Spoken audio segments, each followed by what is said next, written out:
Welcome to Creative Keyboards Piano Studio. My name is Crystal Oddo. In this video, I'll be sharing with you about how your child's grades can improve through having piano lessons.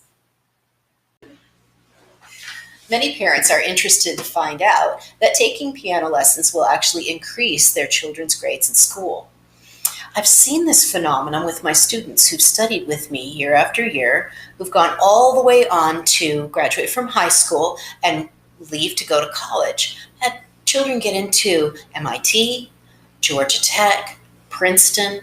So I've seen this phenomenon with them being able to make exceptionally good grades while they're studying piano, and the two just seem to correlate. So there's actually studies that show us this. So I'd like to tell you a little bit about how the brain operates and what it is about studying piano that stimulates your kids' brains and gives them better grades. So what is this mysterious thing that happens?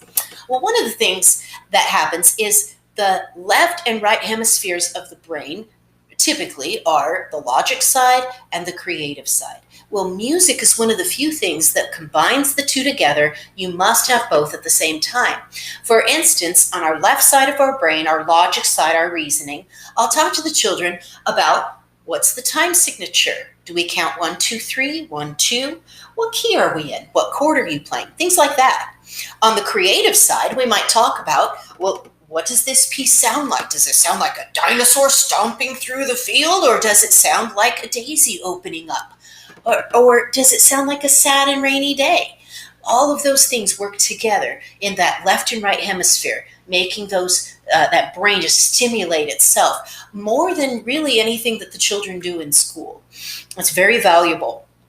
Also, we know that children learn to read left to right, and they have to use their eyes tracking device. Well, in music, we read the same way, but even more so. You have the right hand and the left hand, and they have to learn to read simultaneously, make these hands follow what their eyes are reading.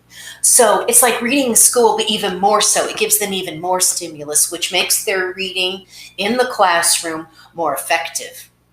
In addition to this, we also have memory. In my piano studio, all the children memorize their pieces of music that they perform on recital. So it stimulates their memory. They will learn to memorize and perform so that multiplication tables aren't that big of a deal. They've already memorized pieces of music. So they're second nature in memorizing things. I also throw in a little bit of history, teach them a little bit about the composers and things. And for more information on that, check out my video on my approach to teaching. So the idea of a child improving their grades through piano lesson is just this. Every time they sit down to practice, they are doing a CrossFit training for their brain, stimulating every area of their brain. And just like CrossFit training, people will tell you, you have to stick with it for it to count. So check out my video on my studio for ways that I motivate the children to stay with piano year after year so that they go from Mary Had a Little Lamb to Mozart, and they'll play piano for the rest of their life.